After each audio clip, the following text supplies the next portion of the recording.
Hello, everyone. I am doing an impromptu stream again. Um, and today I'm going to have Ramona Massachi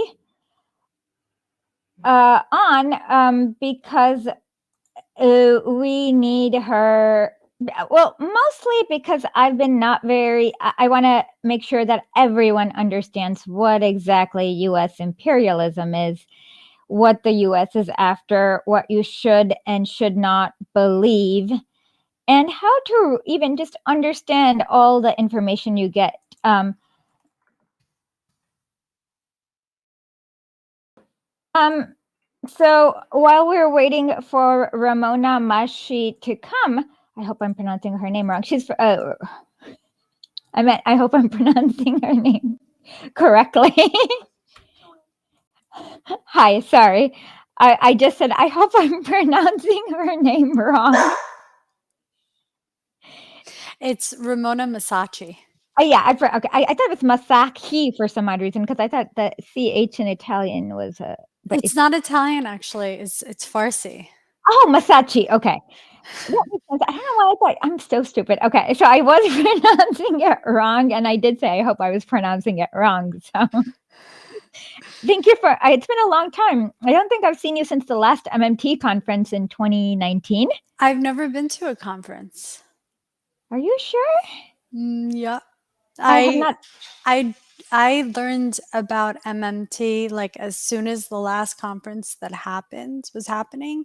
And Oh, I wasn't even like aware of the conference. okay, so I met somebody else at the conference, and for the past 2 years, I've been imagining that you're the person I met at the conference. So now I need to figure out who the person I met is and fix this. So I'm really glad you asked. This morning, you've been asking a lot of really good questions, and for me, it's good because I feel like the problem with US imperialism is that they hide the ball.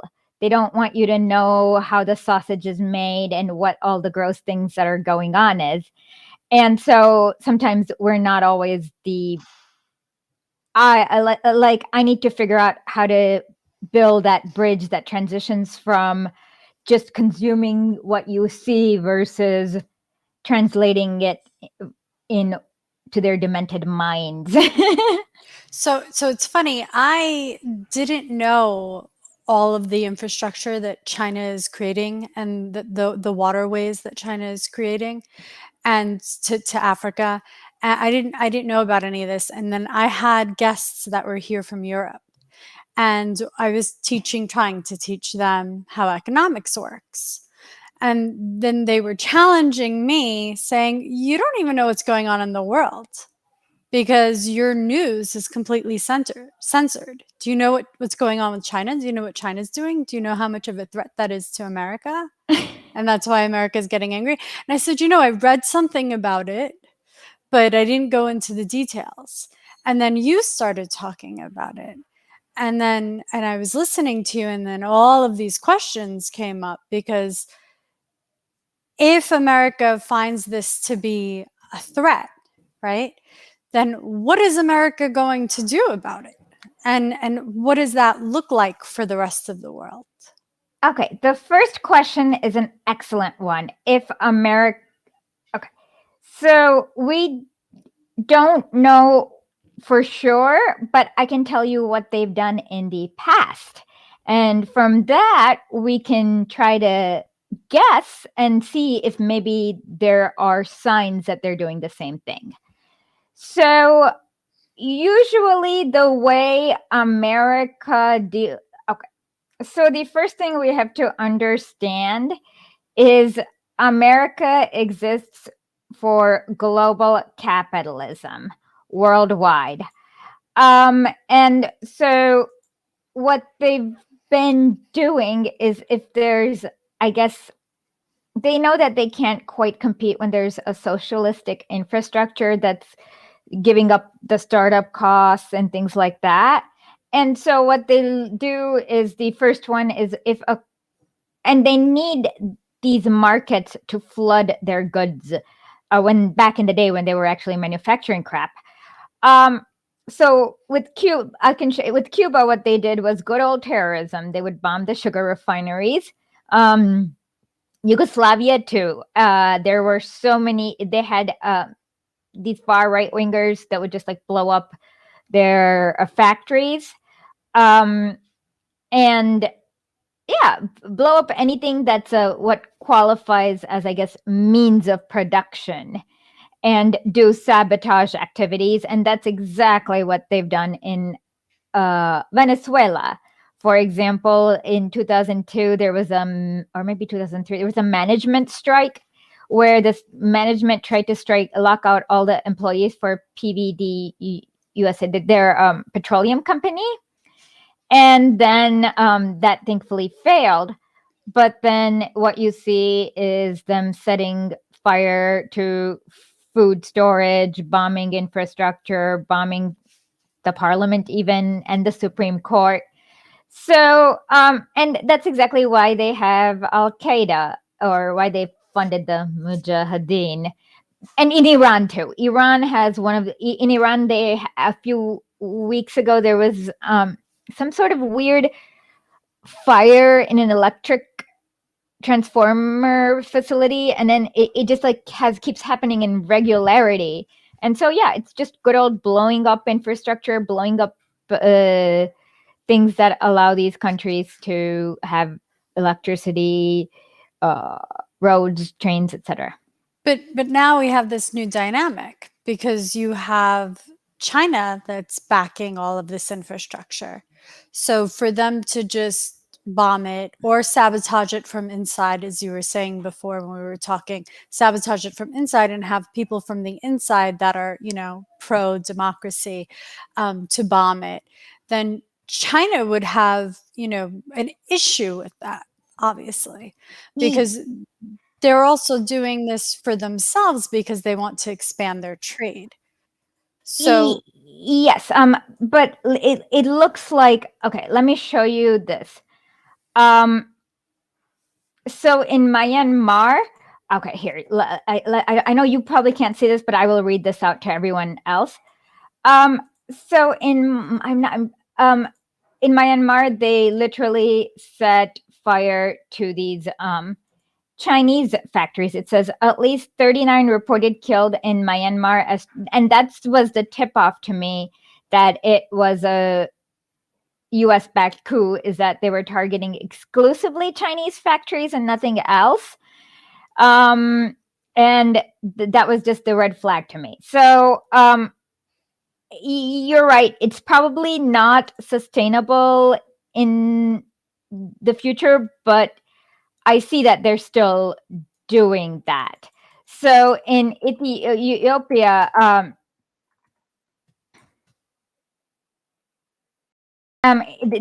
China's building a railway between Djibouti and Ethiopia, and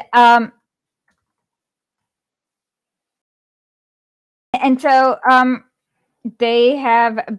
Okay, let me show you what happens in Ethiopia. You won't see it, but I will. Oh, I can see it when you share a screen. Oh, perfect. Okay, wonderful. I did not know that. Suddenly this civil war gray conflict's coming, and again they are blowing up the trains. They are doing the same old thing. So this already started. So China has already invested money into Ethiopia. Mm-hmm. And they're miraculously, everything that they've built for them has been blown up. Well, it has not been blown up, everything, but they have been sabotage activities, as in there have been in Myanmar, they blew up like some parts of the dam. They blew up some exclusively Chinese-owned factories, and they've also blown up. They haven't blown up, like they can't blow up the whole. Like they have definitely blown up some little portions of the railway. So yes. Okay, so they're just starting to create the chaos the sabotage In which country? in Myanmar.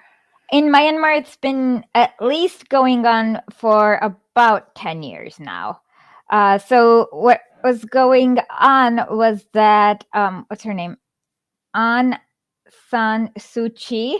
She was not really, she had to sign this treaty with China to get the dams and the electricity, but she was a very pro-Western person, and she was, and her group, her coalition has some extremists, and they had they first did this fake environmental, like, astroturf protest, and then they just went up to straight up to terrorism. So and it's been low grade, as in it'll have, like, you'll have like one factory blown up, and we'll have another dam blow up. Oh, and then there was this bridge that blew up. So yeah, it's been going on like that for about 10 years now. And this is all to prevent these countries from being able to sustain themselves and defend themselves. I think it's more to stop China from getting a market entry into these countries. But it's a matter of time that they're going to have a market entry, because they're the ones that make everything. That's like I do 3D programming. So I design chandeliers and sconces. Oh, nice. It took me, like, I spent a year looking for a place in the US that would make my stuff for a price that I could actually resell it for. I couldn't find one person. I must have contacted like 3-4 dozen different places. What did you do? So I had to send it to China. Now China's making it for Did it me. work? Yeah. That's great. And yeah, but then, like, it's like I don't know who's making it. I don't know how much they're getting paid. I don't know anything. All I know is I can actually afford to sell my art. That part is great. Yeah, and unfortunately, that's kind of what they rely on, is the plausible deniability. So yeah, the funny thing is that what you mentioned is 100% true. The Council for Foreign Relations admitted that they won't actually be able to stop, but they will actually, they can slow it down. So what you're saying, your insight is right. I mean, that's exactly what the Council for Foreign Relations straight up said in their report. And so by delaying it and slowing it down, basically the climate crisis gets worse and worse, or I would think so. And then are the things that China is creating, is it sustainable? Is it like green energy? Yeah. In fact, the US has also admitted that they don't have the technology to create the high-speed trains. For example, a plane to a train is 80-1 in terms of greenhouse gas emissions. So if we look at the Belt and Road Initiative, China is basically going to be building high-speed rails from Shanghai to Turkey. And it looks like they may go, it looks like they're going to go to all the way to Russia, to Belarus. And I don't know if they're going to go there. And then you get the NATO cycles. So there's, but then what happens is that all this travel that is now done via planes is going to be very, very green and energy efficient. So yeah, that is the first way they're going to, they have that technology. The second is the sheer solar panel manufacturing. The US just does not have the technology to manufacture according to the Council for Foreign Relations report, at least that I read. I disagree with that. Okay, I don't think America doesn't have the technology. I think they choose not to implement the technology, because if they chose to implement the technology, they could get a group of people together, in the next week. They could build the factories, they could bring in the resources, and they could do it. It's a choice. You're right. I was just repeating what the Council for Foreign Relations said. So just based on that report. So we don't have high-speed rail here. correct. And so what and there's nothing to stop them from building it. So what is it that prevents them from wanting to even have high-speed rail here? Oh no, high-speed rail is the one thing that the Council for Foreign Relations says that they don't have the expertise to build. Huh. That's the one thing that they need China for. So and they wouldn't bring like China or Japan in, because I know Japan has it. No, well. Japan can't do it either. That's the one thing that the Council for Foreign Relations has said with regards to high-speed rail. It's only China that has that expertise to do it. And yeah, and if they want it, they have to go via China. So that's literally the one. Yeah, that's literally the one thing that they can't actually implement. So I need everything else. I just have to trust their. I just have to trust their. I don't know. Just trust their. What they're saying, because I don't know personally, but I should probably figure out how to verify this information. Yeah, because I would think that if somebody in China has the means of that technology, America would be able to kind of take it apart, dissect it, and implement it here. Like I said, according to the report from March 23rd, that's the one thing they can't do is the high-speed rails. They need they need to just bring the Chinese companies over and have them do it. So what's the breaking point? When does China get together with Russia and Iran? It already has. Whoever else, right? It already has. So who else is it? It's China, Iran, and Russia. Hold on. You're asking about Belt and Road Initiative? No, I'm asking about like the frustration point where they're just like, you know what, we've had it with America. Oh, it's like 20 years ago. So right now, China and Russia, about few days ago, like maybe a few weeks ago, like have a big, lots of things going on with amongst themselves. Iran and China also, Iran is also part of the wants the high-speed rail, and oddly enough, Iran actually has some wind power technology. It's funny because the U.S. government, to build the Afghanistan some wind power facility, they had to import Iranian materials, like these Iranian equipment for that. So they've already have a deal with China, and they are doing projects together, I guess. Right now, according to the CFR, there are 89 different countries that have officially signed on and are doing projects. With China? Yeah. Towards infrastructure and green technology? Towards, yeah, whatever counts as the Chinese Belt and Road Initiative, yes. Okay. And so America is trying to sabotage this so that they can stay on top of everyone and be able to control the resources and take the resources as they please. Correct. Uh-huh. And how do you think it's going to develop? Like, what do you see happening from all of the history that you've read? I don't know, honestly. I think there will be lots of these little conflicts. There will be concern trolling about China's environmental things. There'll be the human rights violations that they make up. So it'll be a lot. I mean, it's going to be a lot of the same things, I guess. Yeah. Huh.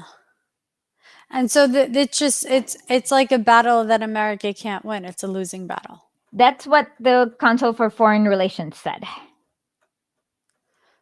Which is good, because then these countries will have like the freedom of not being oppressed, hopefully. Well, yes, for now. What's going on is that China, for the past God knows how long, have been like storing different currency reserves. So they actually helped Pakistan just pay off its like really ridiculous IMF deal, and and develop, I guess, modern monetary sovereignty. So I guess I don't. Yeah. But then you're getting terrorism on the like the random line ways and all the the nonsense. So and it's funny because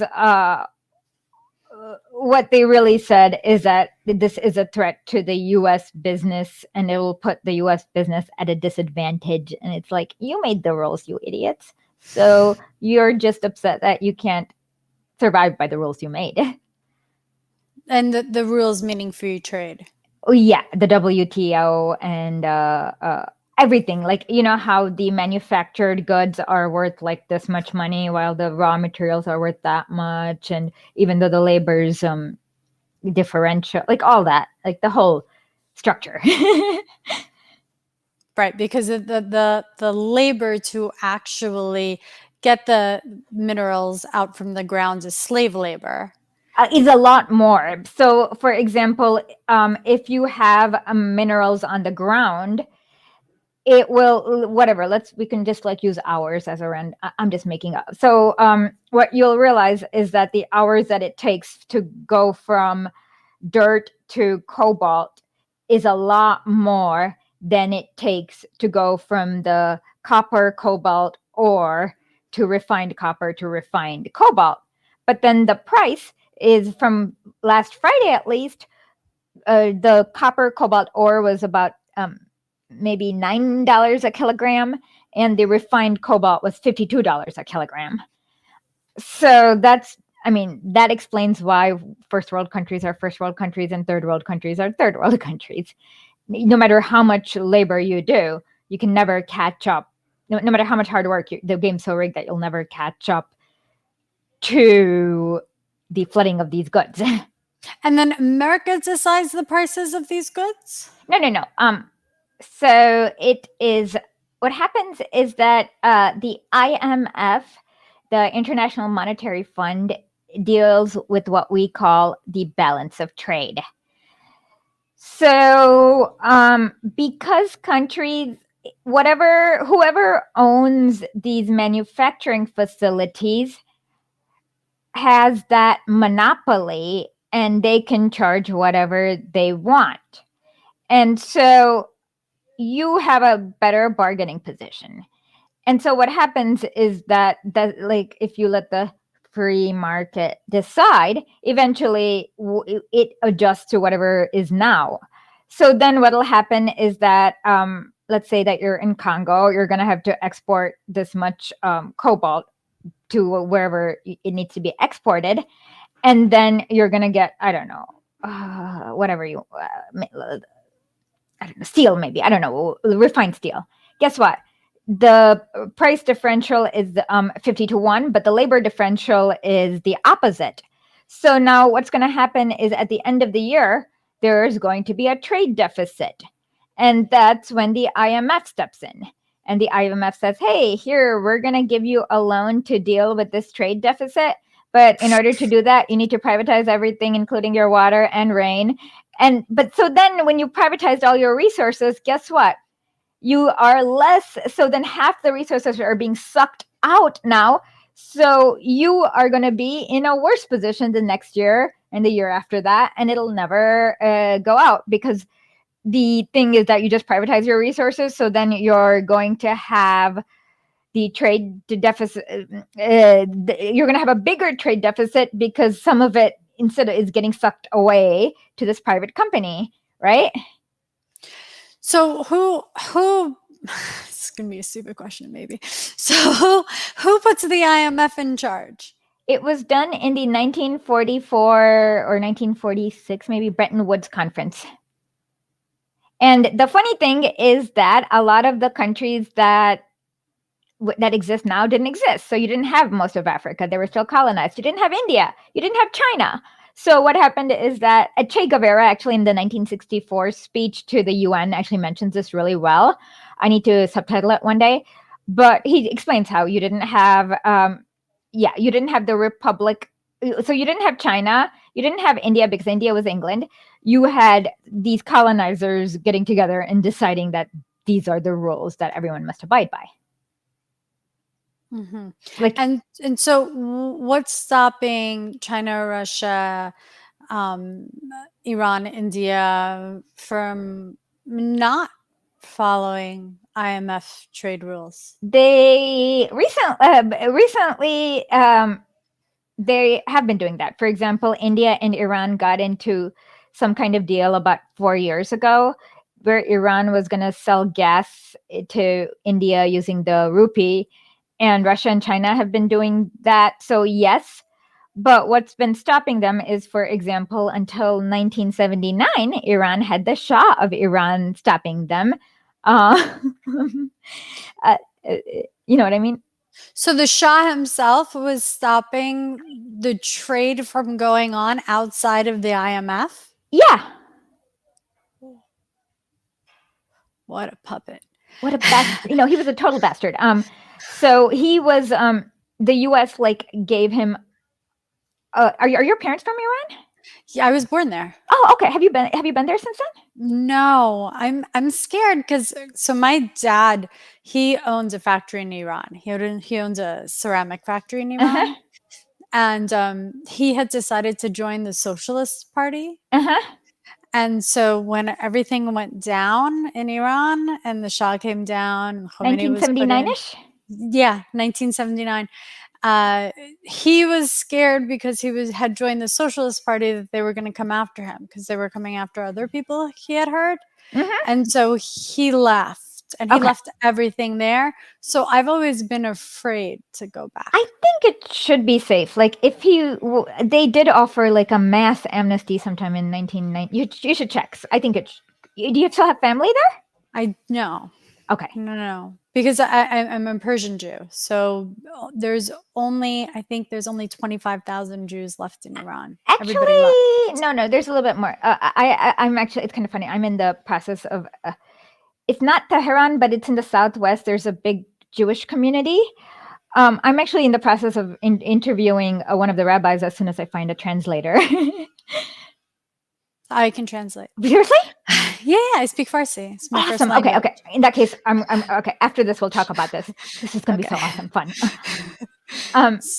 So they're a different type of Jewish people than what most Americans are used to. So everything is different in their customs. Yeah. We're Sephardic, so. Oh, okay. So we have different traditions. Yeah, so that's what I was really interested in, learning about the history. So this is going to be so fun. Are you serious about translating? Yeah, absolutely. And voiceover too? Yeah, no problem. Okay, this is so exciting. Okay. Yeah, I think we should practice first before, though. We'll do that. Make sure. Of course. So back to the Belt and Road Initiative is that, the Shah of Iran was an IMF puppet. What he did was literally, according to what I know, is that there was nothing in rural Iran. There was not even water. I've actually put some videos where these these trains came and these women had these big pots and they had to go wait for this train to get water. They didn't have schools and things like that. And I have the data, but I haven't written an article. I'll share it to you. I just don't remember off the top of my head. But yeah, basically, this much oil just kind of went sucking out. And after the revolution, they just stopped that sucking out. And then it's kind of funny because they were only generating maybe 35 million megawatts of electricity when the Shah was around. And after the revolution, every place is electrified, and there's lots of trains and schools, which is the most important to me, at least. So Yeah, that's what they did with the Shah. And then you had so that was the thing. With India, God knows how often they tried to coup China more times than we can even imagine. Actually, if you remember, do you remember the coup regime in Bolivia about 2 years ago? The first thing they Absolutely. did was get an IMF loan, and the first thing after Luis Arce did was he returned the IMF loan with the interest. So yeah, when you colonize countries, it's kind of like you control everything about it. So it's kind of hard to get out of that under the thumb, right? So now that, like, it seems like South America, right, and African countries and the Middle East and China and Russia are completely tired of this bullshit. And they're all getting together. That's what I see from everything that I'm reading. They're all getting together, and trying to fight back in different ways, so that they can have their sovereignty and they can have their trade. Yeah. And so it's basically just a matter of time that America is going to not be the imperialist country that it is, because everybody's kind of grouping together against us. Well, I mean, they've tried this, and unfortunately, a lot of times, for example, you had the Allende Pinochet coup, they had the Vietnam War. So, yes and no, as in it, that's their hope, but will it happen? That is, we don't know the future for that. But that is what they're hoping, at least. I think it's interesting how, like, so much of America, that they live middle class, upper middle class Yeah. lives. So they really believe that, like, we're the best, and that, all the other countries should be like us, and that Mm-hmm. we're bringing them, freedom, and they don't realize that what they have and how they're living is Yeah. off the backs of all of these countries. Exactly. I mean, that's the conundrum, is that that's what the US relies on, not kind of keeping it fuzzy, keeping people busy and comfort. Like that's why people, like, if you're working long hours, but you're just busy enough and just as comfortable enough, you are kind of yeah, that's what they're relying on, basically. And it's not like you're gonna have a report in, like, the New York Times or Newsday or the Wall Street Journal that, spells all of this out. Like, Well, I get my news from that. You just have to learn how to understand it from their demented minds. Like Wall Street Journal, actually, though, more industrial trade journals, they can't lie to their investors, and their investors don't want bullshit. They just want to. So actually, the more specialized industrial trade journals, the less lies you're gonna get, and less sugarcoat. You'll just be like, okay, we just have private security killings, whatever. Like, I don't know, they'll mention some private. can you name some industrial trade journals? Not off the top of my head right now, but I can send it to you. With yeah. I would love to read that. So is there a way for my children's generation, because I basically learned all of this so that hopefully, they won't, like, live in hell, Yeah. when they get older and I'm Uh-huh. not here. So is there a way where we could grow to be in a space where we actually, are a country of goodness, and that we are actually benefiting not only the people, well, including the people, because we're really making a lot of people here suffer, benefit the people here and benefit the people overseas? Like, is there a process that we could go through? Oh, hopefully there is, but if any of us knew the process, we would have done it. So we have to have faith that there is. Okay. Like I don't know. And What, do you think that, like, because I'm very much into electoral politics, because I think that's one avenue.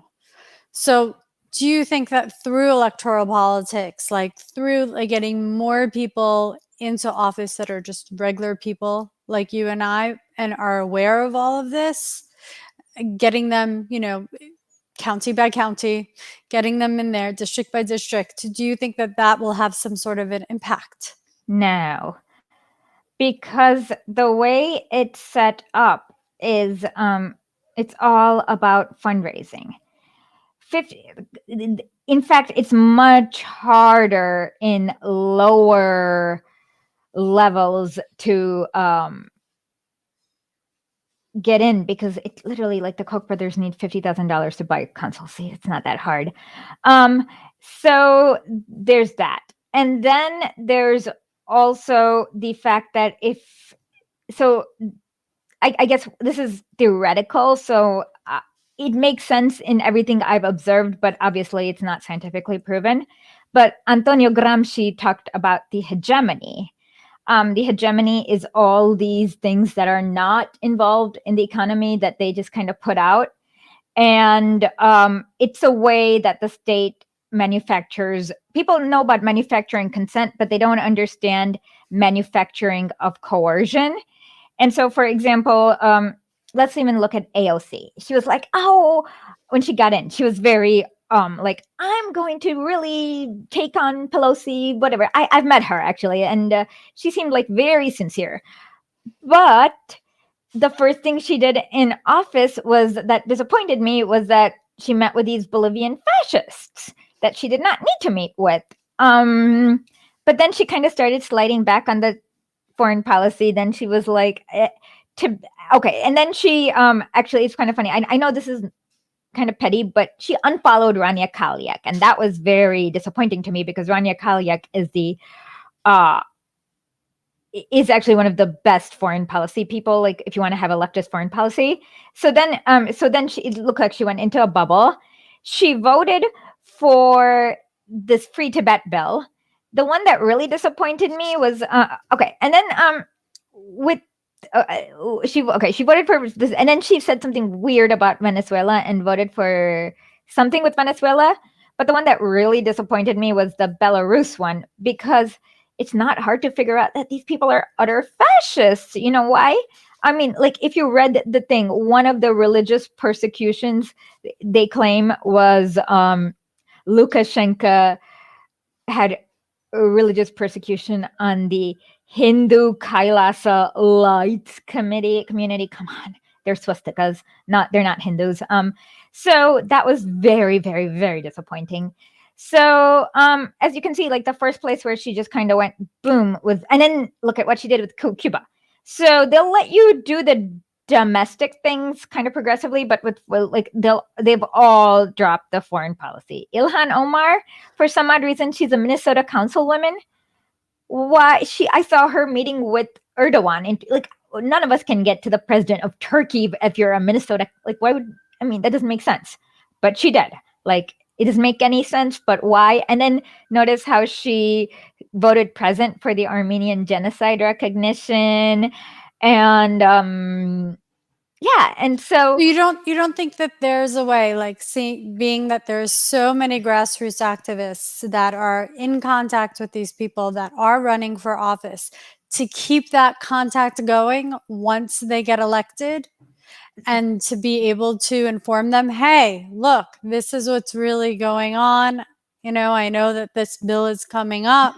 You don't think we could build that infrastructure? no. I just don't know how you're going to build that infrastructure. And it's kind of funny because like Evo Morales and Putin have mentioned this, in that yeah, like Obama, for example, even I'll actually, let me see if I can find this Putin a clip where he's like really correct about this. The only problem is I don't know if I can get a subtitle version.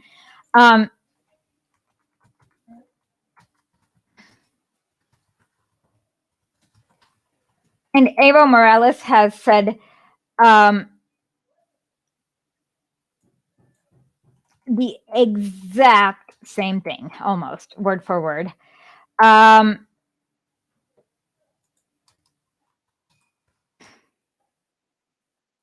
Okay, I found it. Okay, let me see if I can share this. Give me 1 second, okay? Okay. And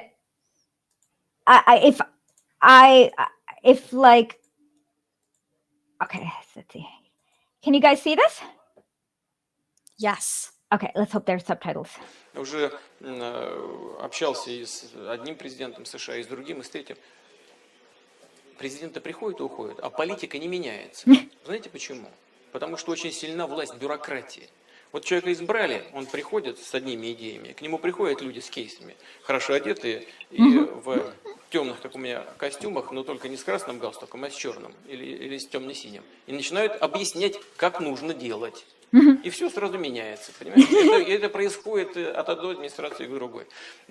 Вот что-то изменить – это достаточно сложное дело. Это, я говорю без всякой иронии. Это не потому, что кому-то не хочется, а потому, что это сложно. Вот Обама, он же продвинутый человек, очень человек либеральных взглядов. Правда? Демократ. Он же перед выборами своими обещал закрыть Гуантанамо. Сделал? Нет. А почему? Он что, не хотел? Очень хотел. Я уверен, что хотел. Но не получилось. Он искренне к этому стремился. Не получается. Не так все просто. Но это не самый главный вопрос, хотя это важно. Это трудно себе представить. Да? Люди в кандалах ходят там уже десятилетиями, без суда и следствия. Ну, представьте себе, Франция бы так сделала, или Россия. С потрохами бы сожрали уже давно. Нет, в Соединенных Штатах это возможно, и до сих пор продолжается. Вот, кстати, к вопросу о демократии. Но я сейчас не для этого пример этот привел. Я привел, потому что не все так просто. Но все-таки у меня есть определенная доля сдержанного оптимизма. Мне кажется, что мы по ключевым вопросам можем и должны договаривать. Did you guys hear it? Yeah, I read it. Okay, I know. Oh yeah, yeah. For me, I was excited because it's like I've been taking Russian for about 6 months now, and I understood so much of it. I was like, whoa, yeah, like That's all these words exciting. are yeah. I was like, oh my god, I understand this, and yeah, I understood about 95% of this speech. So That's great. So okay. So do you think that they're being threatened? What do you think it is? Like, do they run for office? They're regular people. They see everything that's going on. They see the injustice. they're not regular people if they're running for presidency. That's the first thing. No. I'm talking about Congress or Okay. Senate. Congress Those are the people that I work with. People that are running for Senate and Congress. Okay. And they're just regular people like me. Like we should talk. You know? Yeah. Well, can you get them to vote against absolute Nazi? Like the easiest one is literally absolute Nazis in Belarus. Can you get them to vote against any congressional person you talk to vote against that? I don't know. They have to get elected. Okay, so you have not you don't speak to elected officials. No. Okay, No, never no. mind. No. Okay, so that's all I'm going to say is like, okay, so now, yes, they're going to say, oh, I'm totally going to vote against all these Nazis. Like, I pick Belarus just because it's like nobody wants, like, that's the one thing that's like so easy. It takes 30 seconds to expose these people for the Nazis they are. Like with Taiwan or the Dalai Lama, you have to know a little bit about the history and how he was a slave owner or whatever. But yeah, like that's the one country you can just kind of, it should be easy, but actually, if you look at the foreign policy bills, you know what percentage of the bills, what's the right wing, what's that guy's name with the one with the eyes gouged out by the Al Qaeda, the congressman with the yeah. district. I can't think of his name. What's his name? Crawshaw. Crenshaw, yes. Crenshaw. His district is so weird. It's like gerrymandered into 100 different. There's a lot of districts like that. Yeah, it's splatter paint. Yeah, his looks like it's like a kid went and splatter painted it. I've seen it. Yeah. Yeah. That's the first thing. The gerrymandered district. So that really puts a limit on who can get elected because they get to decide who they can splatter paint the district literally. So Yeah, so you can't. I mean, with like I said, I know from my experience, the squad, they've. Like you'd be shocked at how many bills have been passed via foreign policy bills have been passed unanimously via voice vote. And I'm not shocked. Okay. And so you don't think that we could kind of create the structure where we are advising these people as they're running for office and continue advising them if and when they get elected? No, because the James Madison literally, he's one of the founders of the system. He said that the way our government is structured is to protect those with property from those without. So it is meant to protect. It is designed so that people in Congress won't listen to you and me. Even if we change Congress. Yes. It can't be changed. Okay, so the first thing is the money. No matter how, okay, so like let's look at even just AOC. She literally just gave away all these grassroots money to these like CIA Democrats. So yeah, there is a limit on who will be allowed, and we have to also remember that there is an apparatus that is the state, and there is the police state, the FBI, and of course in the 1960s people who were a threat to the system, like Fred Hampton, Malcolm X, they all went bang, bang, bang. So you think that if they become an actual threat, they will be assassinated and they're fully aware of that? Well, no, they will be discredited. Okay. So think of it as a filter.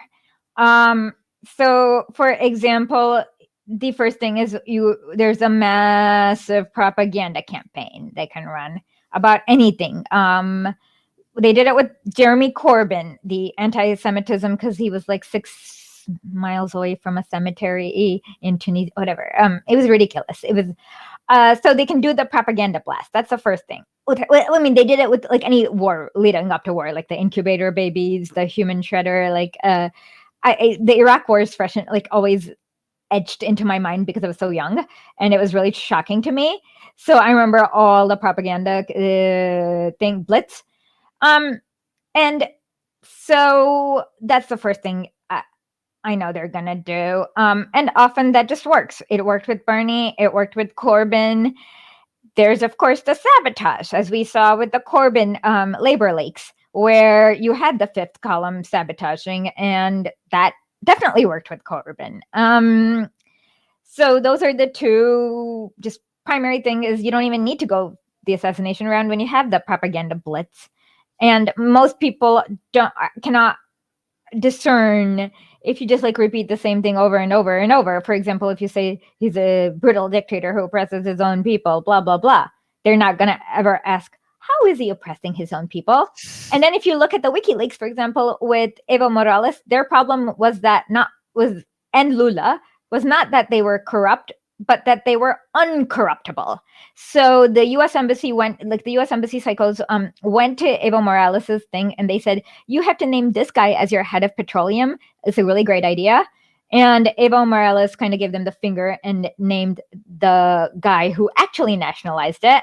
And then they had this, they basically started a race war, I kid you not, and had like a massive, they tried to create a genocidal ethno-state in 2008, all under your nose. Most Americans don't even know about that.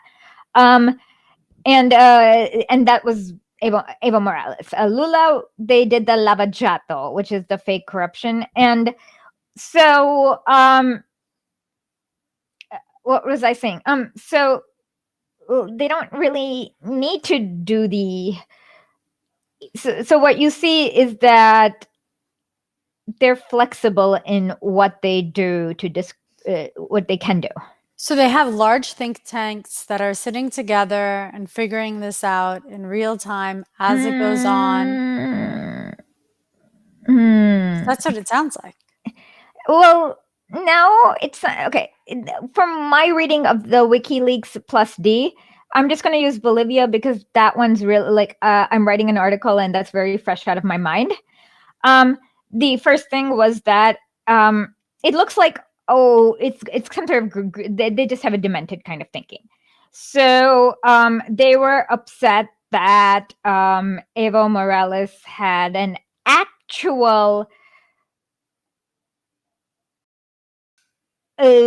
constituent assembly. They were like, wait a minute, we need to have these democratic parameters, and that's actually not democracy, because a democracy is actually a dictatorship of the proletariat, as in there are no, whatever the people decide, that's what needs to happen. And that's what Evo Morales tried to do with the thing. So what you have is all these people in power who have that same demented thinking, where they think that their rules is democracy, and when it's not. And so that's the first thing. And then they're being blasted. The think tanks have the thing of basically blasting dumb information to them. So Hillary Clinton, even today, thinks that when they say post World War II rule of law, you don't think like utter fascists who murder everyone. Like, but that's what it is. But to them, like, they have this like level of disconnection where everyone on top has drunk that Kool-Aid. So Hillary Clinton, literally, when she was what do you call it, Secretary of State, she said that Africa needs to get over colonialism. I kid you not. It was like disgusting, but she said that. And then, but then she also talks about this like rules-based international order, and none of them, if they had the empathy to step back and understand, they would never be the Secretary of State, if that makes sense, because that's the way the structure is designed. I don't know what else to say besides these people just see the world differently than you and me. So, for example, let me actually see if I can. Okay, actually, this is really funny. Let me just. And this is really funny in that the reason why I know about Belarus is because I was doing a FOIA request for Bolivia, and I accidentally entered the wrong code, but the US was doing the same thing with Belarus anyways. So they sent me information about their coup attempts, and it was like, what? So let's see. Let's see. I know. I kid you not. Let me see.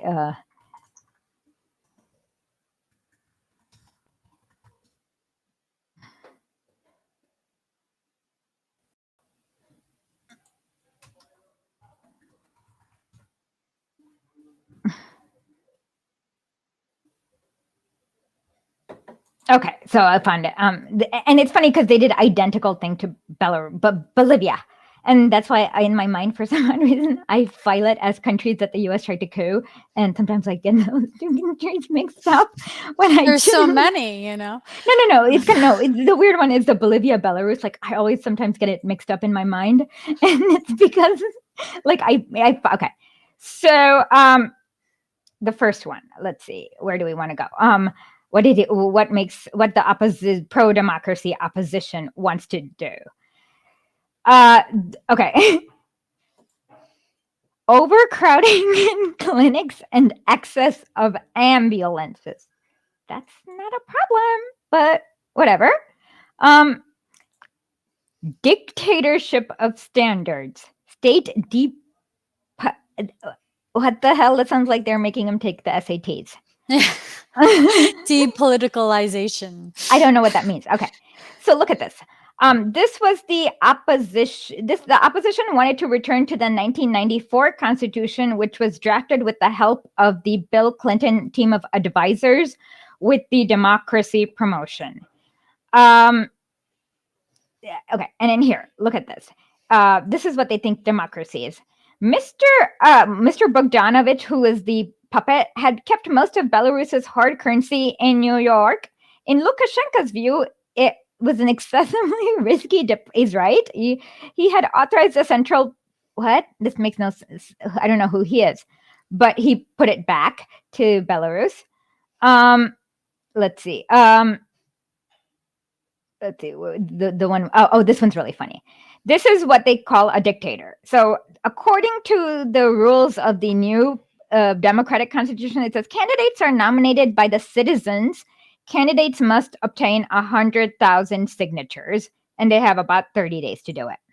Bill Clinton's fake constitution, the right to nominate candidate will be enjoyed by those who manage to collect no less than 70 parliamentary deputies. So you don't even need the citizens in Bill Clinton's constitution. No less than 100, or you have 100,000 signatures in 15 days. That's ridiculous, right? Completely.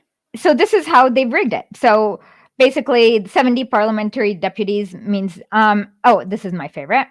What makes Lukashenko authoritarian?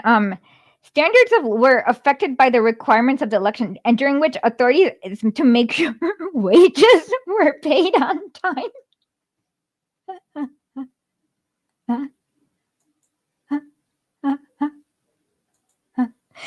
That doesn't sound very oppressive.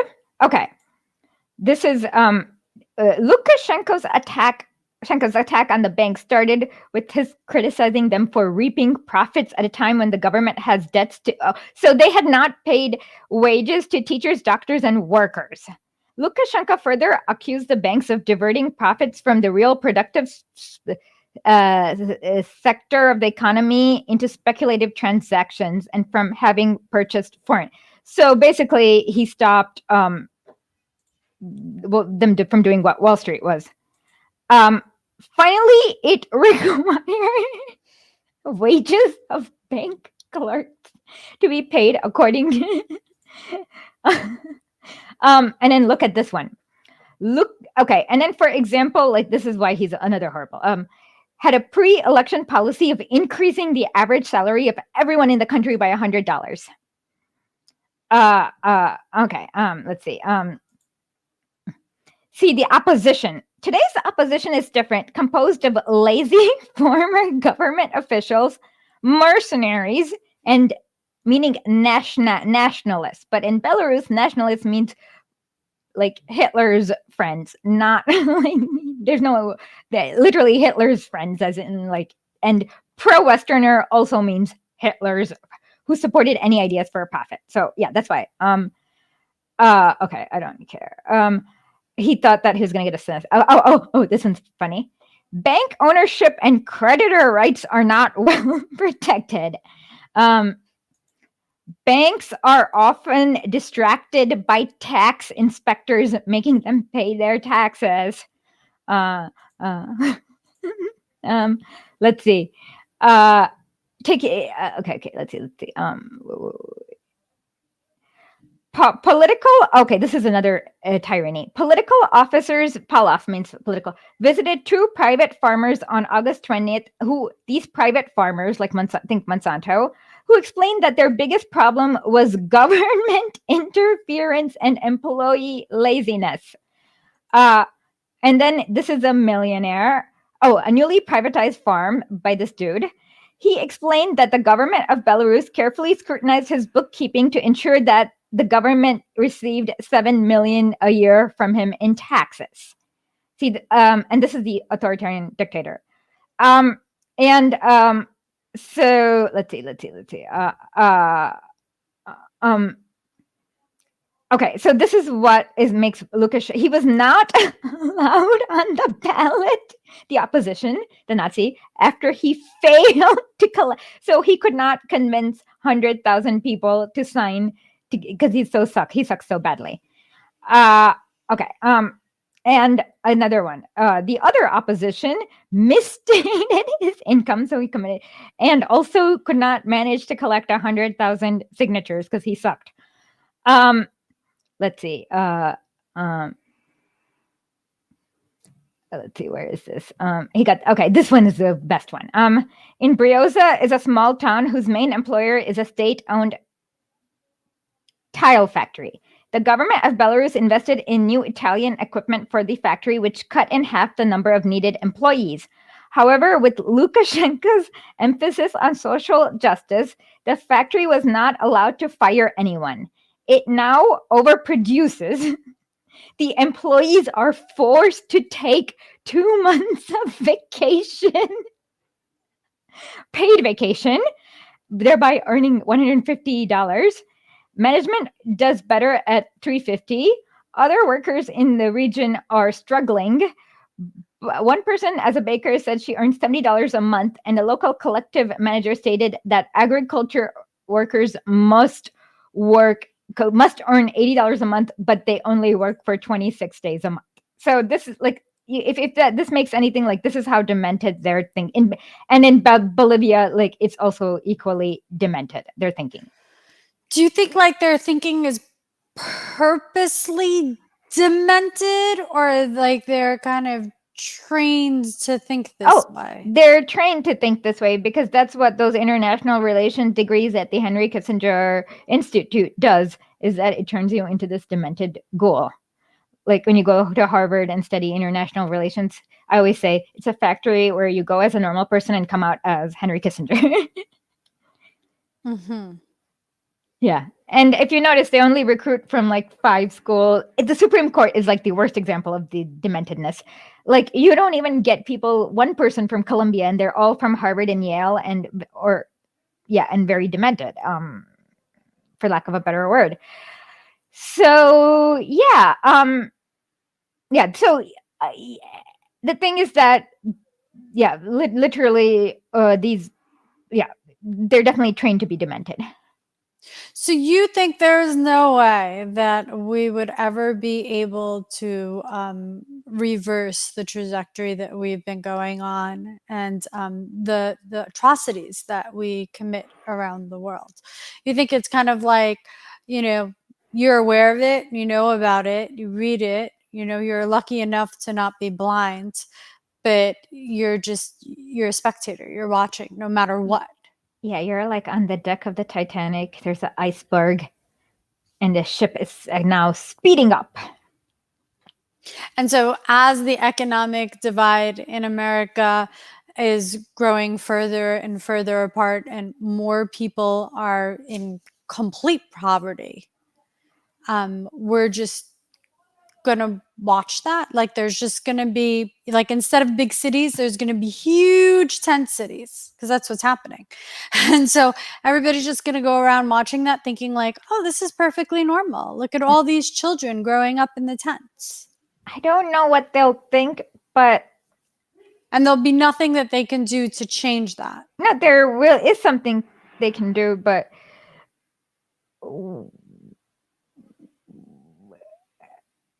It's just that,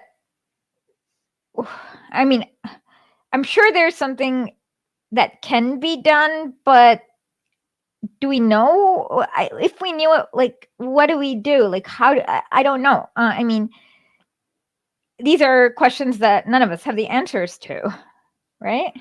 So it's like trying to invent a light bulb when you're in the dark. So for now, this suffering is here to stay, and our path, whether we're teaching about foreign policy or federal funding, how that works, it's just we're spreading information, and it's I don't know, and that information will only go so far to people that are tuned in or happen, to trust somebody who became tuned in and said, hey, check this out. Maybe. And that's like a very, it's a very small portion of the population. Yeah.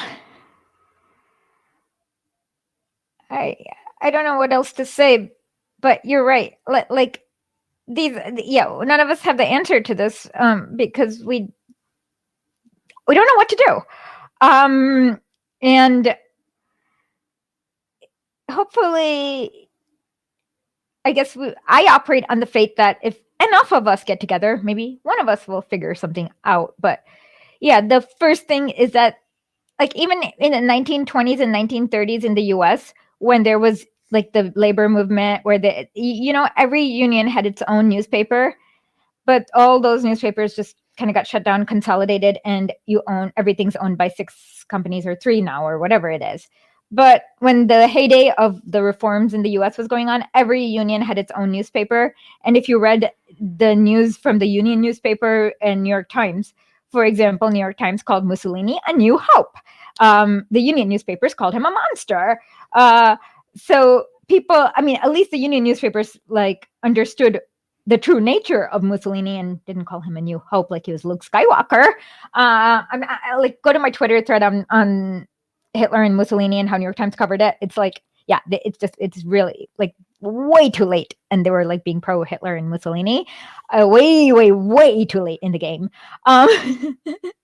And what you see is that, yeah, and then like then the media consolidation happened, so people you could like flood it, buy up these little like the Union newspapers that just there was they just bought up all the working class press and consolidated it and turned it into like into the corporate press. Right. Hence why it's very hard to get real news. Yeah, you can't even. I mean, like, yeah. Well, the reason why it's hard to get real news is that most Americans are not discerning enough to understand. It's like they're all in the Dunning-Kruger club. Like Vosh, I hate having to know who he is, but Vosh, for example, it's not like he is a psychotic neocon. It's just that if you grow up in America and you don't resist it, you turn into us like status quo. Default status turns you into a psychotic neocon. Uh-huh. I'm sorry. Like that's what. No, it's really depressing because I really I feel like I brought my children into this world, and I feel like I want to like give them something, like where they'll have that stability, and it's not there. Well, okay. I'm gonna okay, hold on. This is I know this is gonna be really annoying to some people or endearing to others. But we will, and I'm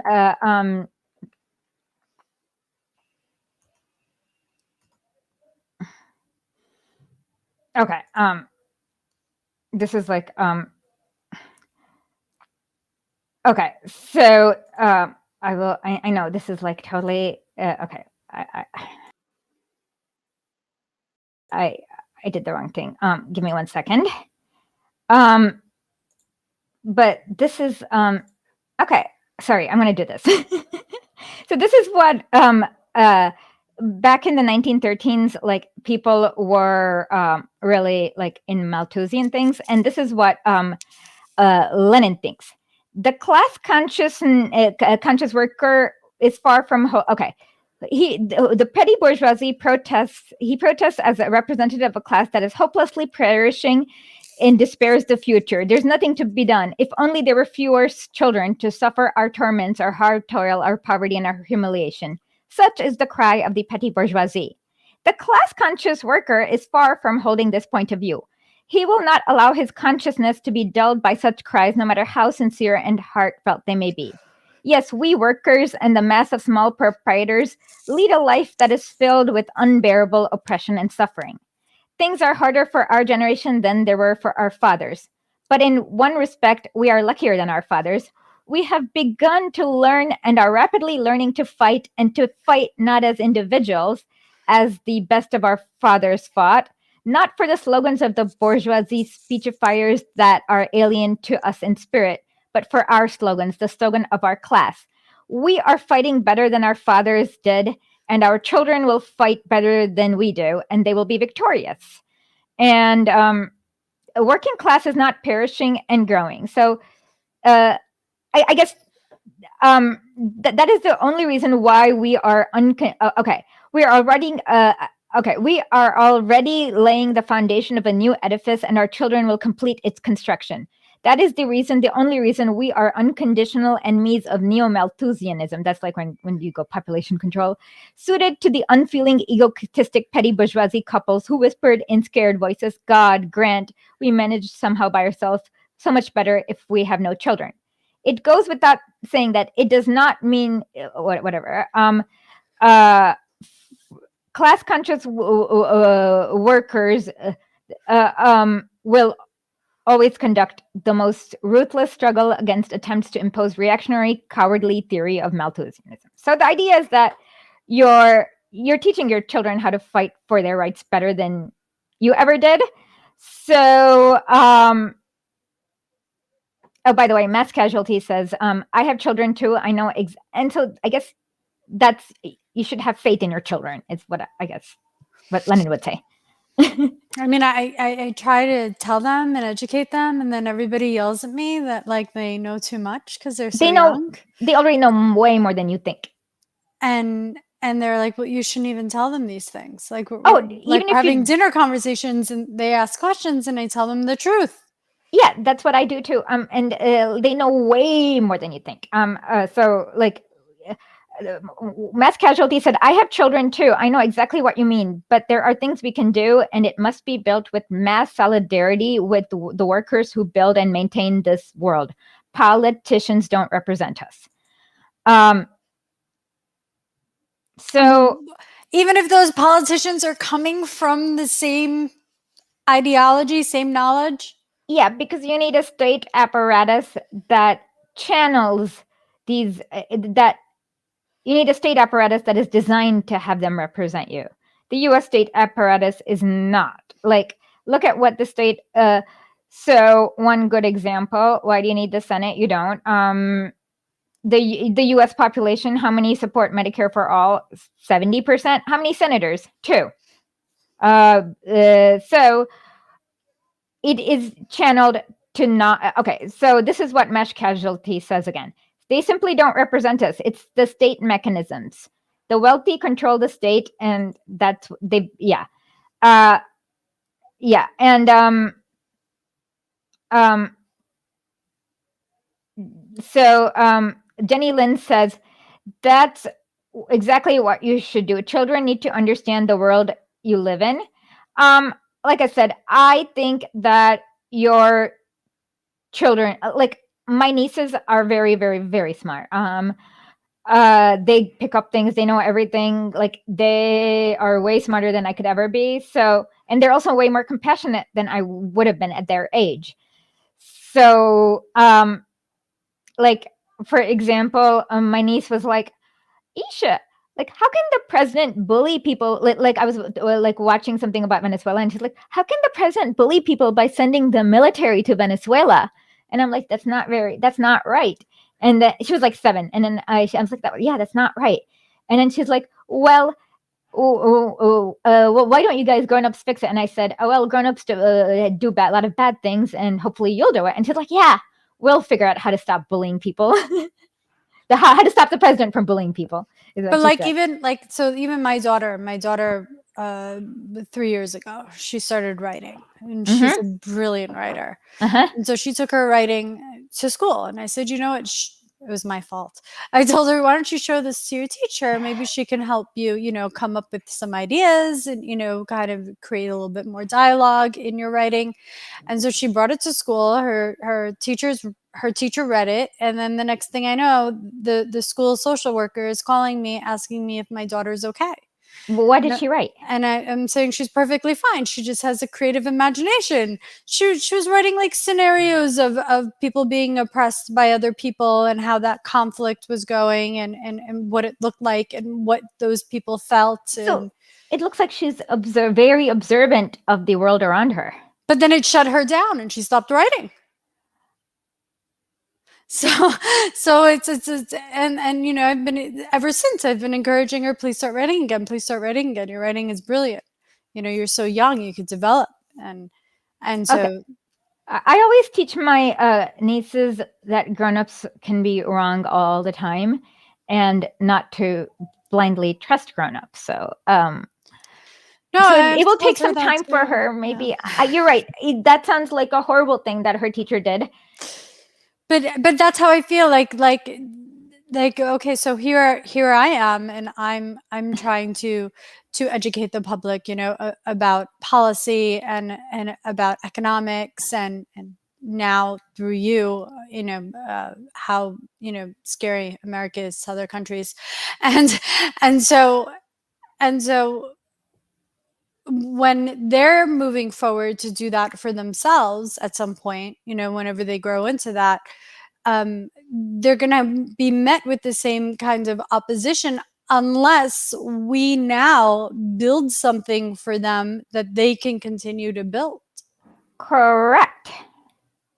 And I also think they're way better equipped to deal. Like I have some teenagers who listen to my podcasts, and they ask the smartest questions. The boomers are the ones that ask the dumbest questions, by the way. There's a 15-year-old kid who I was shocked that she knew so much. She asked a super, like, it was about I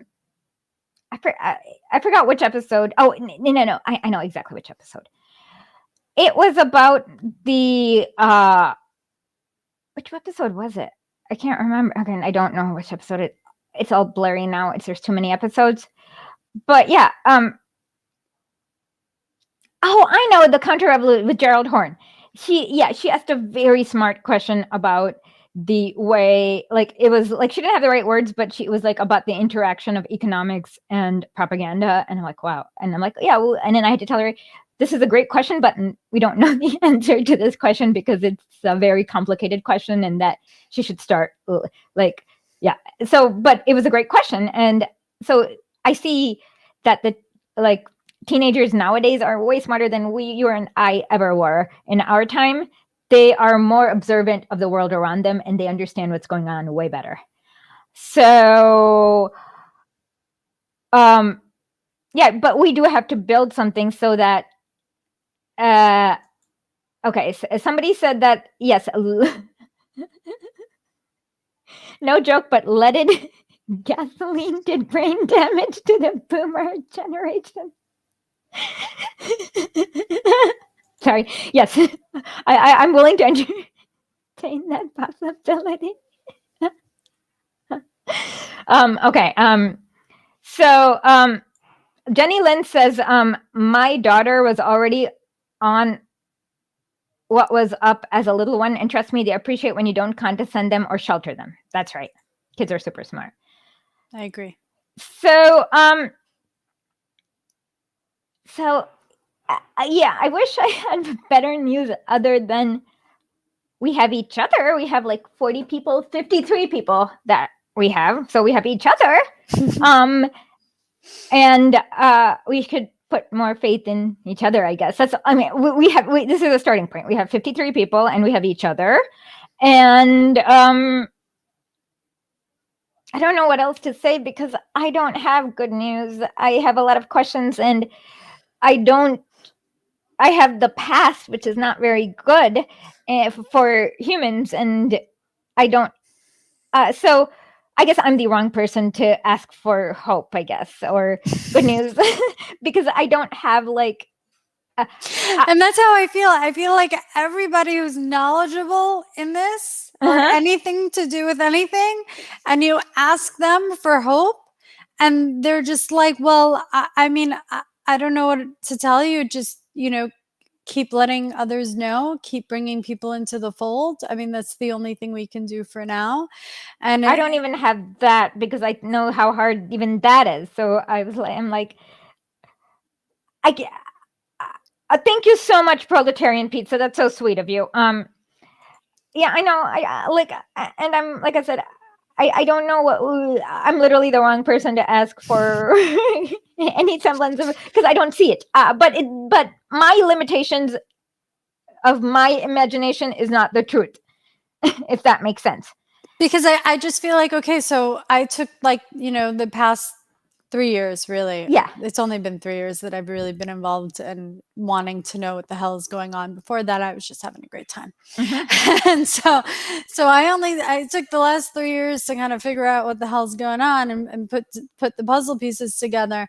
And now that I'm at this point, now I'm like, okay, so how can I, with all of this knowledge that I've accumulated, how can I benefit society? So one of the ways I thought, well, maybe I could benefit society is if I actually get people in office who understand what I understand. So that whole training process of, talking to them and showing them. No. Talking to people, using elections to talk to people and make connections is valuable in itself, regardless of who you get in office, in my opinion. Because you're making new friends and connecting with people, and you're making a more connected community, right? Right. So I guess don't expect electing the person to do anything useful, but the process of canvassing, making new friends, making new community members, that is valuable in itself. Like that is way more valuable than whoever you elect, in my opinion. Okay. Right? Got it. You don't agree, or?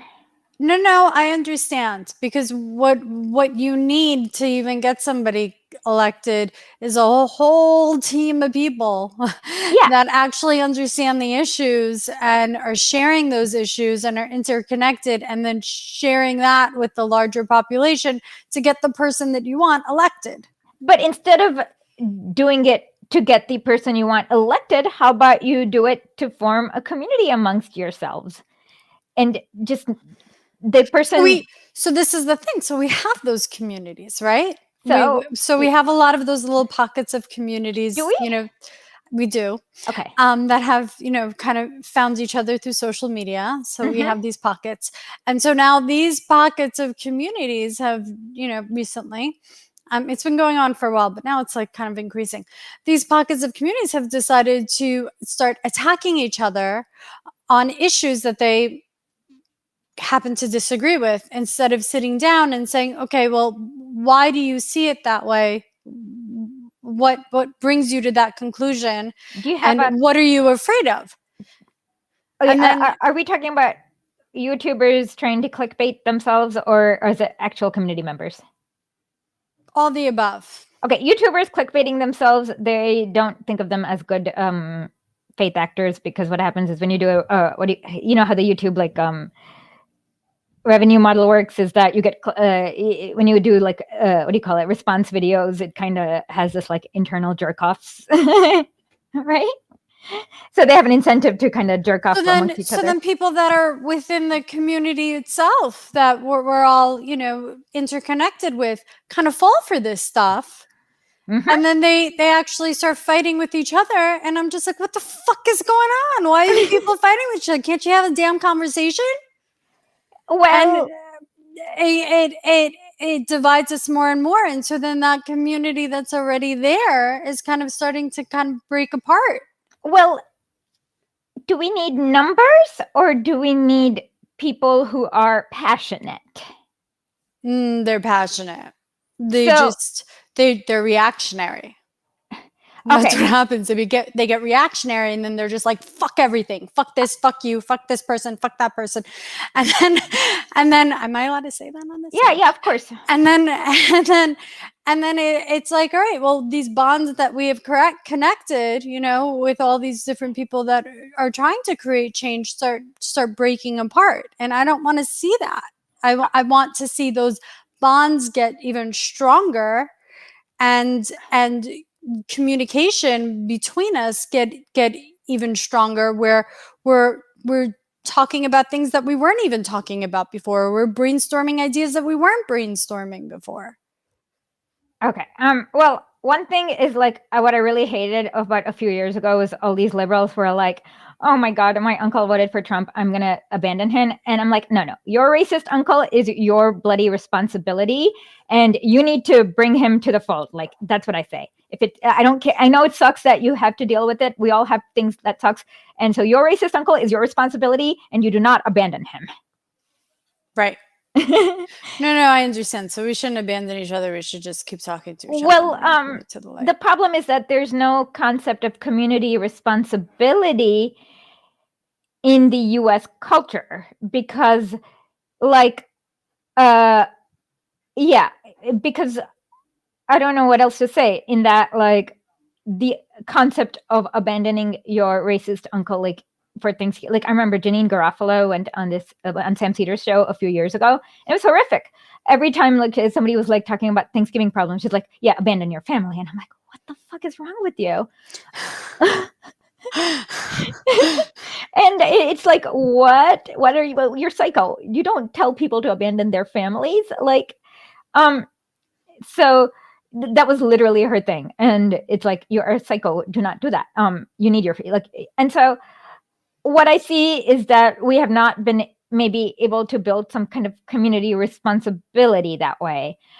I don't know. So somebody says that U.S. casualty has been crafted for generation to be extremely individual-minded.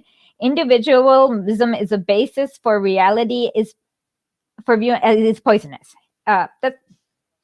Yes, but you're right.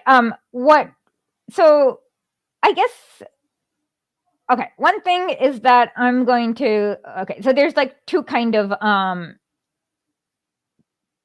people. So there's the like, okay, I'm just gonna like people like I'm just gonna go ahead. Okay, TYT sucks because they actually don't have a commitment to anti-imperialism. They don't even understand what the concept of imperialism is to have a commitment of anti-imperialism. And so they are opportunistic because, there's a cost for saying something like Venezuela, there's a cost for saying Kim Jong-un is the democratically elected, go fuck yourself because you support Mohammed bin Salman, who, like, you know what I mean? There's a cost. Like, I'll never be on MSNBC. So, No. but I know that whatever government that the U.S. puts, is going to be 100 times worse than whatever exists now. So I will always oppose it, no matter what bullshit I need to do. So that is the because I know why the U.S. is doing the war, why they want to do the war, what they don't like about the person, and what makes him a brutal dictator who oppresses his own people. Like, so I'm not playing that game. So they might actually be a brutal dictator that oppresses their own people, right? No, hold on. If they were brutal people. Okay, the reason why you need to oppress your people. Okay, let me just share my thread on this. Okay.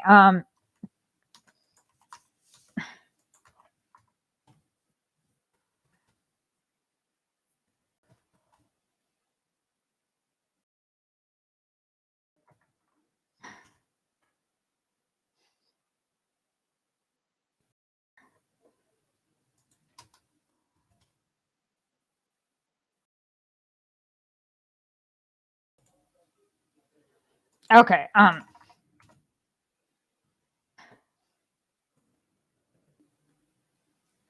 Give me 1 second.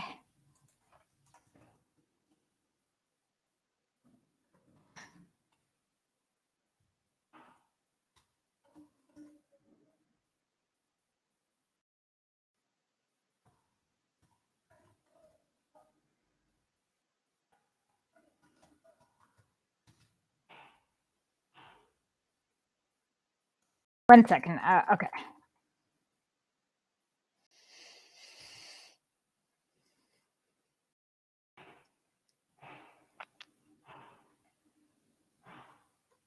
I'm looking. Give me 1 second.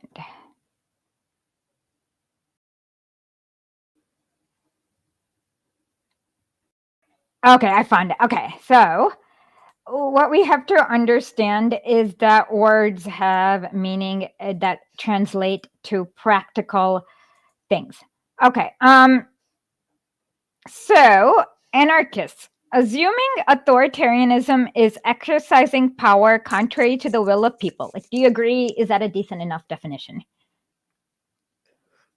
Yeah. Okay. The prerequisites for exercising power are weapons, mercenaries, and money. So people who have spent 30 years in exile have none of the three. Do you agree with that? Correct. Okay. If you're wondering how does one exercise authority against the will of the people, I link this to an episode where we talk about the Jakarta method, right? Right. Okay. When you get people armed with, okay, so then I said, when you get people armed with nothing but a hammer and sickle to take on 3 or 14 empires, that is all persuasion. There's no way to do the Jakarta method on them when you lack any of the 3 prerequisites. So there is also a very logical reason why people armed with nothing but a hammer and sickle proverbially were willing to take on machine guns. Your ancestors, this is to white people, by the way, were really that bad and evil. They were like, okay, we don't want to survive anymore. I'd rather die today than live 100 years. It was a very logical and calculated risk. One practical way this manifests itself is the Tsar had the Okhrana, which was not unlike our CIA, not a coincidence.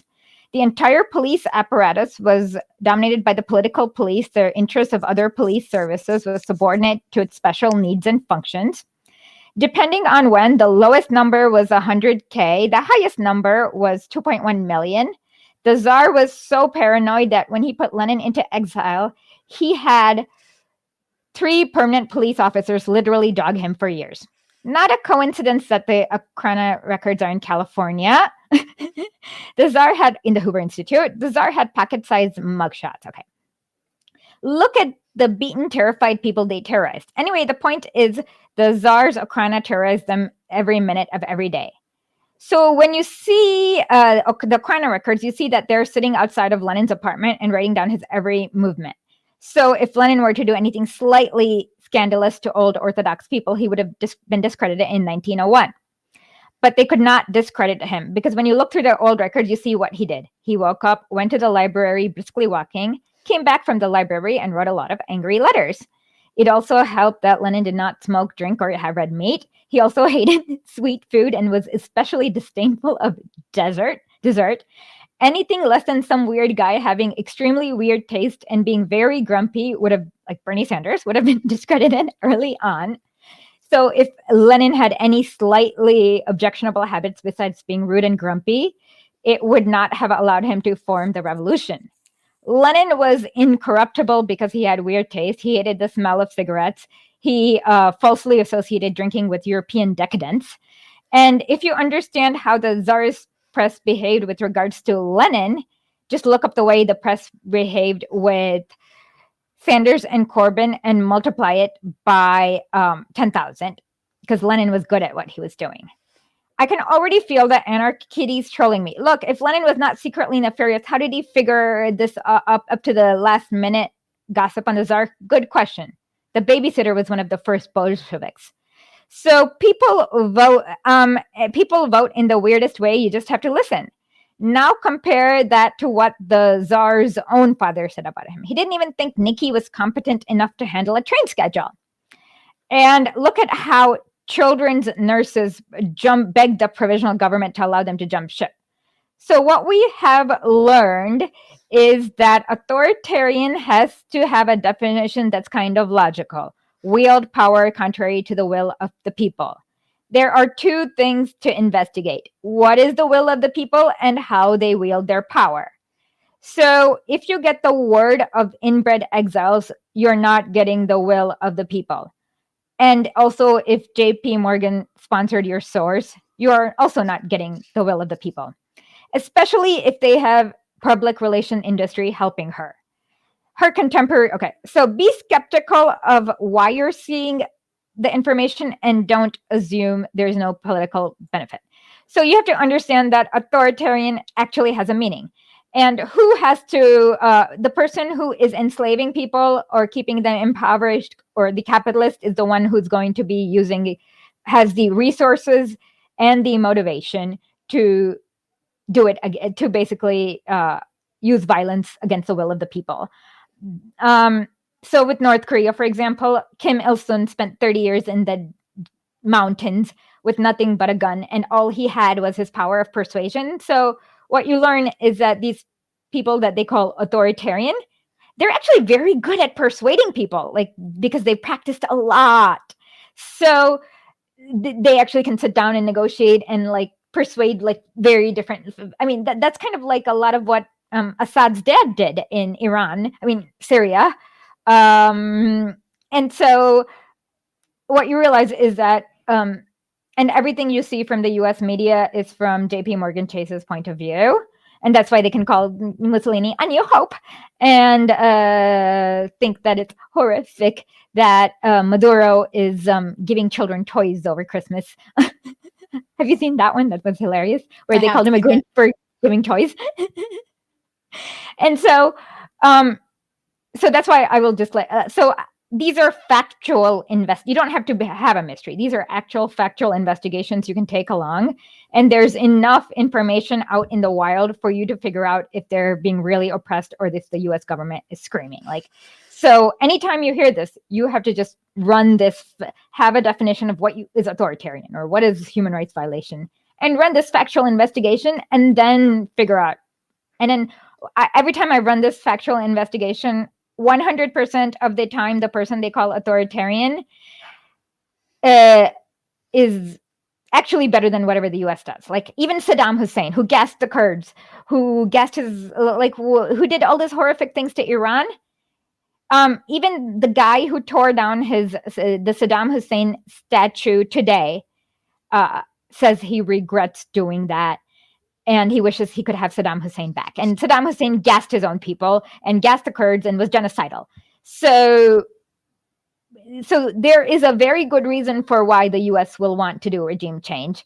You have to investigate. And it's not that hard to find out. Like they'll blurt it out. Like John Bolton's like, oh, we want to steal the oil in Venezuela or whatever. So it's like if you have to think of it in there is no, these are factual inquiries that will take a lot of time and patience and may take about 6 months to do, but it can be done. So that's the first step. And that's why I feel like 100% confident in everything I do, because the funny thing is that once you realize the way information's kind of rigged, my side always, if you're going to fight with me, like I always have things in my back pocket that like makes your side look worse and worse and worse and worse. Like, oh, did you know that they're like, okay, did you know that the guy the US sponsored cut off their legs and then like, I don't know, threw them from a helicopter, like just work. And so, okay, hold on. Mr. Piece of Work says it starts from the baseline that the only bad actor in the world is the US and all others are either fighting the US or, well, if you're American, yes. But if you're not an American, ignore this rule because it's a little, yeah, I agree if you're an American inside the Imperial Core. So before we go, I'm going to the bookstore with my daughter. I understand. So what should I buy? What to read? What would help me and inform me, especially since I in contact with candidates and I talk to them on a regular basis and I'm trying to help. What could I read that would help me help them and help the community around? What is to be Done by Vladimir Lenin. Okay. Literally, that's always the book. I mean, it literally tells you what is to be done. Okay. And yeah, because the first thing is that you have to realize that nothing happens spontaneously, because the other side has police, militaries that are very, very, very, very, very trained. So you can't do things like that's the first thing you need to get rid of is your idea is like things like you have to plan it and nothing happens spontaneously, and they have the military. And then, okay, hold on. There are other ones. Super Imperialism by Hudson and Imperialism, the Highest Stage of Capitalism by Lenin. I'll take screenshots for you. But the other one is, okay, actually, it depends on what, if you're looking for activist books or history books.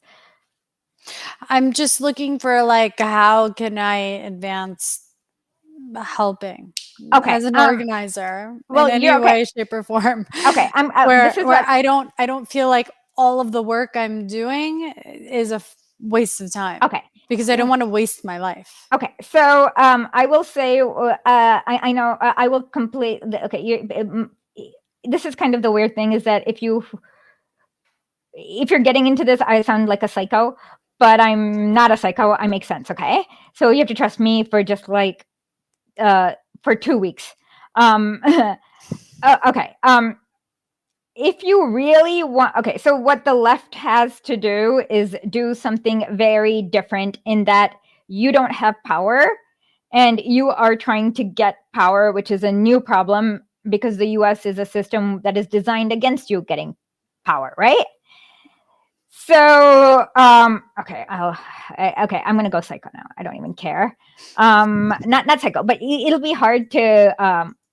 It's kind of hard to contextualize because Americans kind of do this because they've never had a good person. Like they've never been around a good person. They don't understand what it is like to have somebody who cares.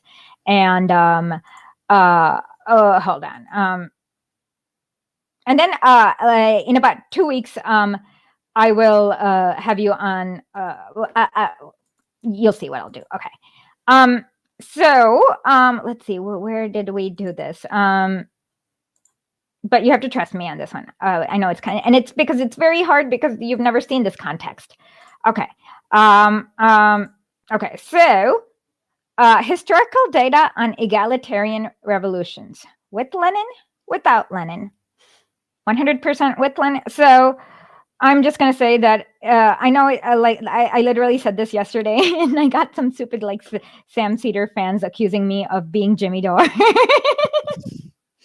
No, literally being Jimmy Dore. I'm like, no. I'm like, this is not Jimmy Dore. This is Vladimir. I said something. I made a joke, because you should not trust any idiot who says this is strategically bad. This is they don't know what they're talking about. So the idea was don't trust these idiots. Learn critical thinking. So I said something like, don't trust anyone who has not overthrown the Tsar and then fought 14 imperialist armies and won.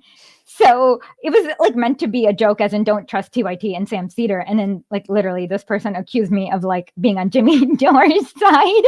And I'm like, no, this is not Jimmy Dore. This is Vladimir Lenin. But the thing is that once you realize that there is,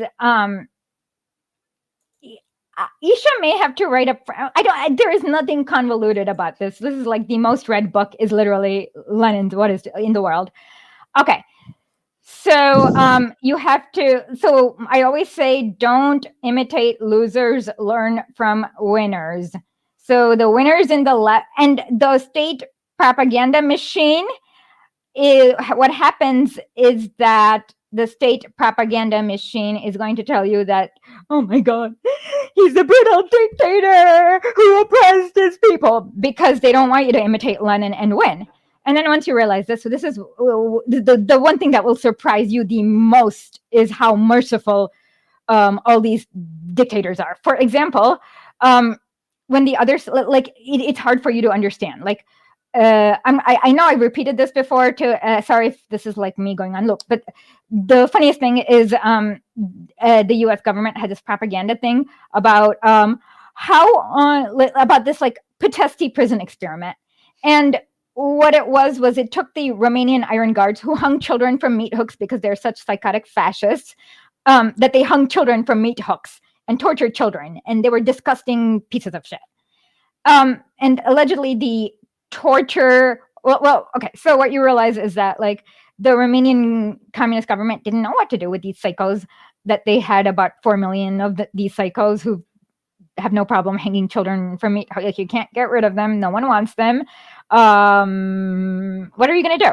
You can't kill them because there's too many. So they tried this thing where they went to the scary vampire castle and made them read a lot of books and made them dig ditches or something.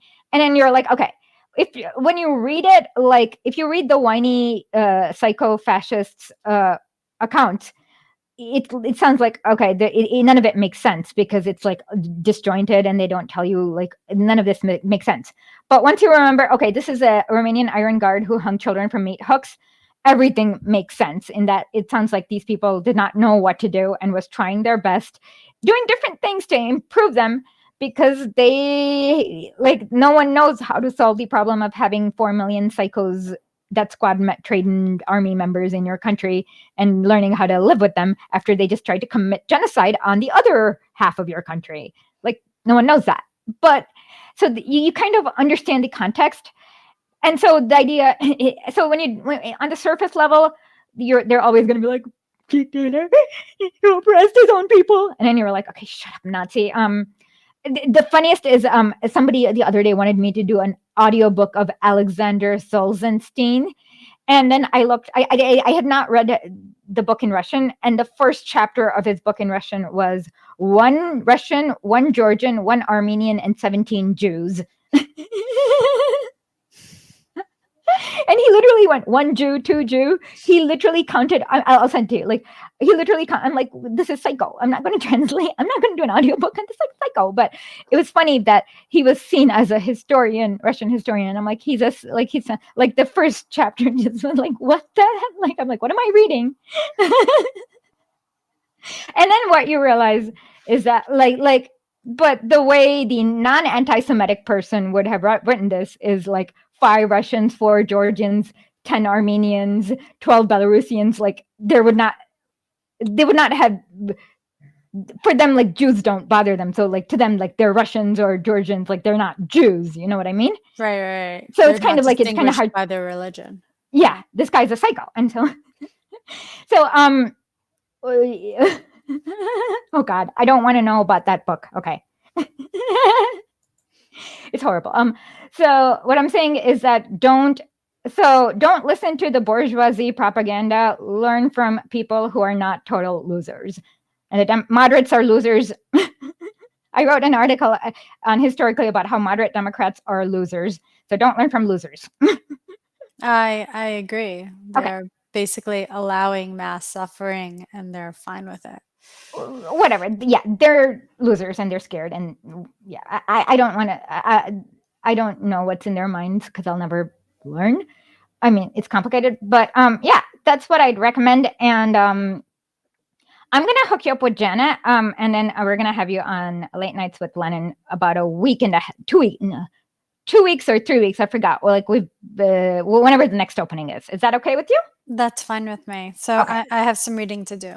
Okay. And then I will reach you out and you're going to have to help me with the translator because I was so excited when I met the Persian, like, because everything I saw this translated article and then it's like everything's so different and they have such a different history than everyone in the world. And I'm like, oh, how am I going to? But then they don't speak English. So I'm like, how am I going to do this? And then now I have you. Got me. Okay. My first language. So really? That's so cool. Okay. Yeah. I just have to learn how to read it because I don't know how to read it. So, because I never went to school in Iran. I went to school in America. So as I was growing up, because my entire family didn't speak English either, Farsi was the only language we had. And so when I went to school, I think I learned English in first grade. Oh, that's so cool. Okay. So I never learned how to read Farsi, but I want to do that. I want to learn because then I get to read things that other people don't get to see, and I get to decipher. Right? Yeah. There's so much literature. And it's just learning the alphabet, so it shouldn't be that hard. Except it looks like squiggles. It's pretty. It's, the calligraphy is beautiful. And there's a lot of Persian literature because of the Mughals was like translated to all sorts of Indian languages, and it's beautiful stories. Like we love you guys do the Laila and Majnu, where this guy is like where he does not have money to pay for her dowry, but then he's like in the desert or is that an Arabic story? I've never heard that story, but okay, so it must be in Arabic. Okay, in India, it's like Romeo and Juliet, and in the end, then Layla is married off to some other guy who can afford her dowry, and then Majnu is like after 40 years he comes, and then he brings the dowry to her house, and then he and her embrace, and then he drops dead, and then but. It's a beautiful story because they love each other, and then she also drops dead at that moment in time. But it's like he loves her so much that he's like collecting enough money for her dowry for 40 years in the desert, and that's why he's called Majnu, which is a madman. Okay, that's an Arabic story then, not it's a very there's about 100 remakes of Bollywood movies of that. Oh yeah? Yeah. Layla and Majnu? That's so interesting. I thought it was a Persian story for some odd reason. It's possible it is. I didn't grow up in Iran, so I wouldn't have, you know what I mean? I wasn't part of the education system there. So I was never exposed to any of that. My parents, when they moved here, they were very wealthy in Iran. So they left everything there. So they came here in their 40s and 50s with like nothing and 3 kids. So they had to work. Were they in New Jersey? No, we were in New York. So now I'm in New Jersey. So I moved, I left New York. I was like, I can't live here. But they would work 12 hours a day, 7 days a week. So I never saw my parents really growing up. So I grew up alone, and my siblings were much, much older than me. So by the time I was 6, my siblings were both away in school, and so I didn't have that like upbringing of like a family. that makes sense. And then so you but yeah, like I said, Iranian literature is probably one of the best in the world.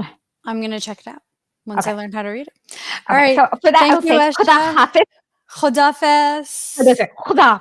How do I pronounce it? Khodafes. Khuda Hafiz. Yeah. Yeah. That means go goodbye. with God. Yeah. Khodafes. In Hindi, we say Khuda Hafiz for goodbye. Khodafes. So yeah. So It's we the pronounce same it. thing. It's the same word, but we pronounce it differently. And so I can never do that. Well, thank you so much. Okay. Khali mamnoon. Khuda Hafiz. Khodafes. Bye.